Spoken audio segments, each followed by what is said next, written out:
Is Israel part of my Jewish identity? When I talk about Israelis, do I talk about we? Do I talk about us? Basically, you're going to ask yourself, am I inside or outside? Am I high-res or low-res? Start by comparing yourselves and enjoy the matrix. When you hear these young people speak, where do you think you would place them on the matrix? That's your task, okay? Part of our purposes here was not only to give you a taste, a sense of how some young Jewish people are thinking, but to help you understand better the matrix, to understand better how within the Jewish Agency, particularly at Makom, people are thinking about how to navigate Jewish education and how to build pathways towards more sophisticated, more mature relationships with Israel.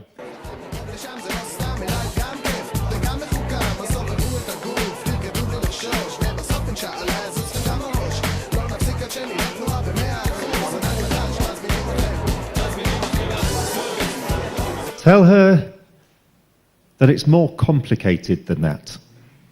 Tell her that we love Israel. Tell her that we hate Israel. Tell her that Israel is in our veins, like oxygen, like a virus, like an antibody. The top right-hand quadrant of the matrix, the inside position in the high res, how do we get to be there educationally? And how do we get to stay there educationally? In order to discuss this, we've got 4 people who've had various life journeys, all of them involving at least some time in Israel, but other parts of the world too. America, Britain, Russia. Simon Klarfeld, the Executive Director of Young Judea. Diona Ginsberg, the Director of Jewish Service Learning at the Jewish Agency. Sarah Tuttle-Singer, the Social Media Editor of the Times of Israel. And Zohar Raviv, the VP for Birthright Israel in education. I find myself in the upper right-hand quadrant with 2 categories. People who are either closet upper right-hand people or alienated upper right-hand people. Closet upper right-hand people are those who, on a personal level, feel deeply connected to Israel, know a lot about Israel, but because they work in the Jewish social justice community, do not feel comfortable sharing that in their workplace. And the alienated upper right-hand quadrant are for are those who, in general terms, we would put in the J Street category.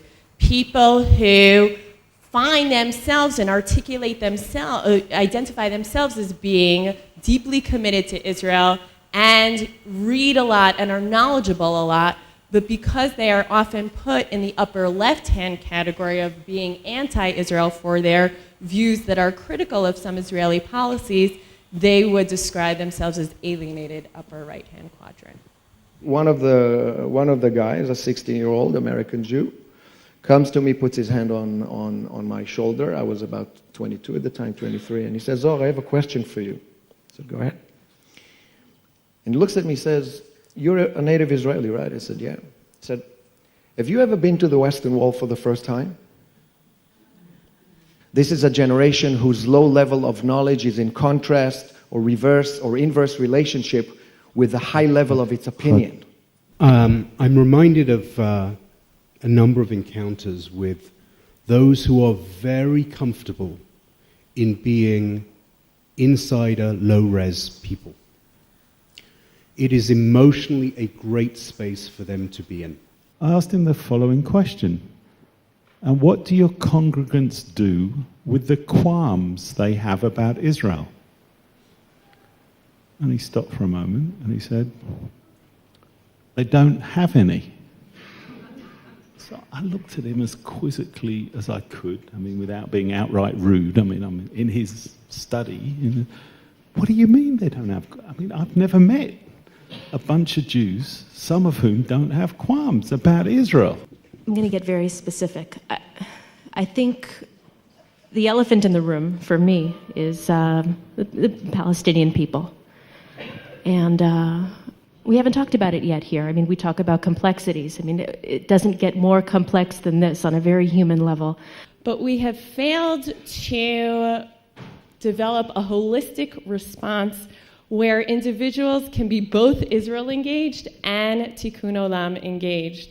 Often when I speak to groups of people who are heavily immersed in the Jewish social justice conversation, I say to them, what is the end of the biblical verse, justice, justice you shall pursue? And I get blank stares. And the answer is, so that you may live and inherit the lands which the Lord your God has given you. And all too often in the Jewish community today, we've developed alternative forms of Jewish identity, religion, nationalism, universalism. And I think part of what we need to be doing is figuring out what the language is that is already embedded into our own sources and traditions that enable young people to be at the very same time engaged in universalistic pursuits, but also do so with Israel at the core, where Israel is not just an inconvenient truth, but is viewed as an asset for the pursuit of justice on the world stage. And that summer camp experience is magical because you are actually taking Jews away from their homes into a utopian community, very different from an Israel experience. You're taking them into a utopian experience where being Jewish is a pure celebration, and where time is Jewish, where ritual is Jewish, where relationships are Jewish, and where Israel, therefore, can be placed in a way that is engaging, embracing, and optimistic.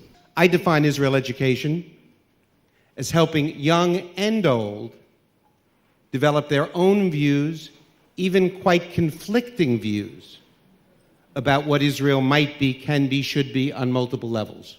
So we're at the beginning, and the fact that Makom has put this issue here, I say kol hakavod to Natan and Johnny and all of you that have been working on this issue. We have our shlichim, and we have our programs, and we have our community organizers, and we have so many Israeli engaged programs. So we have to think how to connect all this and to make it really interesting, entertaining. What we want is to give to everybody this joy of having life with meaning and to discover your family.